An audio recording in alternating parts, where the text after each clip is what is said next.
Last fall, I found myself in Berlin for work for a couple weeks, and it became one of my favorite cities. Out of pure luck, I had just finished watching Dark on Netflix, which is a German show, so my love for the German language and people was at an all-time high. It was fall weather, and it was rainy, and the leaves were beautiful. I just loved every second of being there so much. Let's walk through this. If any of this is shaky, It's Jordy's fault. No. Something about Germans is that they love their mechanical stuff. So there was a ton of shops that were like record stores and cassette stores and camera stores. So we went to a flea market at Mauer Park, which is right next to where we stayed, and they had a couple booths where they were selling cameras. I was with Jordy, and we got a little excited and bought probably too many cameras, honestly. We have to get out of here before we spend more money. I have another one in my pocket. I forgot you bought that one. But one of the cameras that I bought was this one.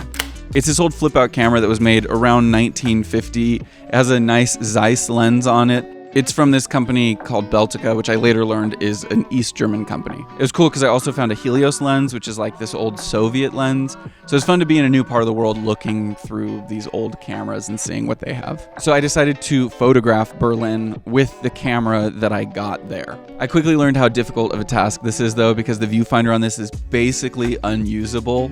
It's really dirty and mildewy, so I can't even see through it at all. It has so many little dials on it, and it's really fun and mechanical, and it feels really good, like it feels really well built, but it's completely manual. It's really easy to forget to wind it forward and that you can just double expose it, and I'm so used to using modern cameras or film cameras that won't allow me to do a double exposure that I basically immediately messed up and double exposed this, and I continued doing that the whole time that I've been using it. I knew it was a 50mm lens, so I was just kind of taking shots in the dark, guessing what the frame would look like and not knowing if it was in focus.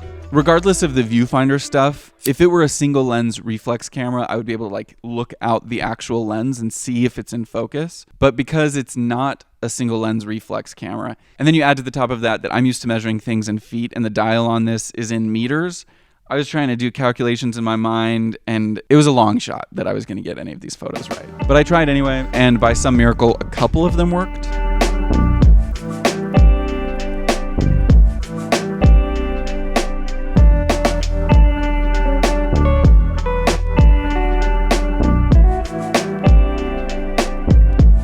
On my way home, I stopped in New York and finished off the roll I was shooting. And some of the photos that I took in New York turned out actually pretty good. I'm happy with a couple of them. I decided to shoot in black and white because in 1950 there wasn't really much color photography going on, and the way the lenses were built back then, they weren't coded to take color the way modern lenses are. So I figured I'd just shoot in black and white the way it was probably intended on this lens. When I got the film developed, it was kind of disappointing, but also I couldn't expect much different because, again, could not see what I was doing. But it did get me excited to see what a roll of color film would look like in it. So I loaded up some Portra and started wandering around with it.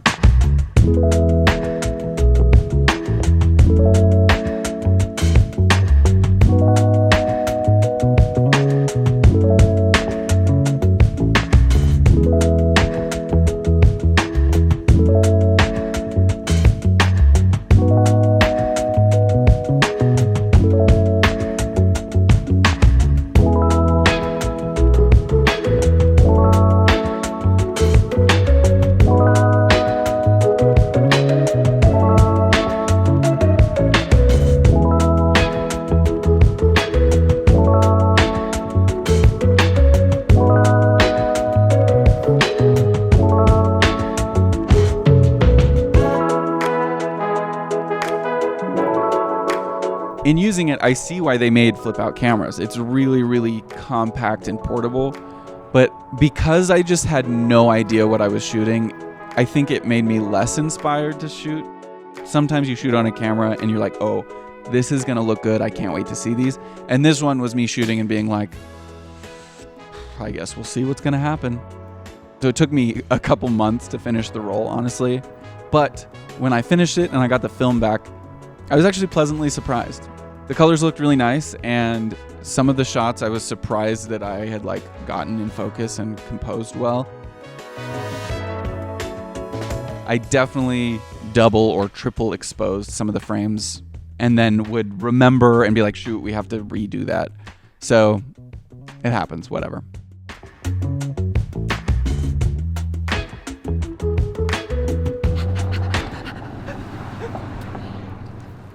What's up?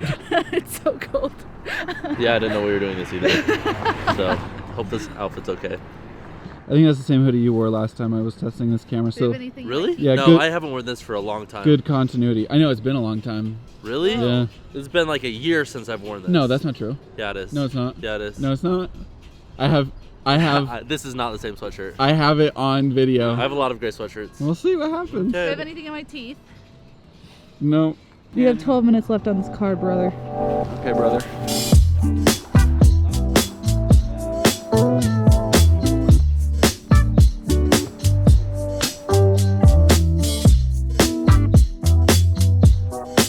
I ended up downloading an app on my phone called Magic Film Viewfinder, and it would just kind of help me see what the frame would look like on that focal length. And then I would use a light meter in a different app, a free app on my phone, and use that to light meter it. Oh, it's a little wet. It's a little wet. Yep. Okay, Jordy, ready?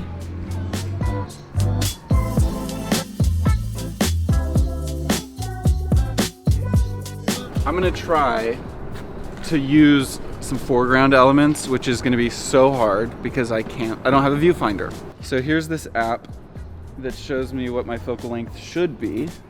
So if I put it at 50 millimeters, I can kind of see it.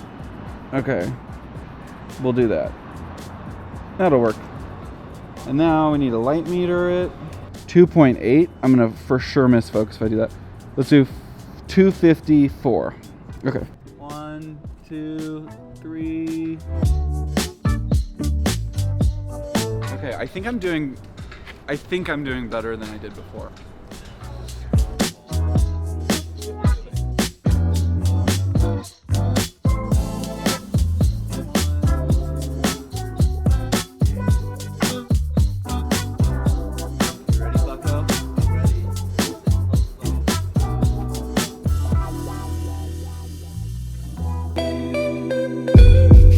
So it was a bit of a process, but by the end of shooting the second roll in it, I was actually feeling like I was getting the hang of it, and some of the shots turned out, and I thought they were really, really pretty.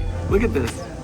I think my favorite shots are of the freeway that I took and when we went to this like junkyard place. Some of the colors in it are just like, I don't know how to explain it, but it just feels like milky and smooth, and I really like some of the photos that came off of it.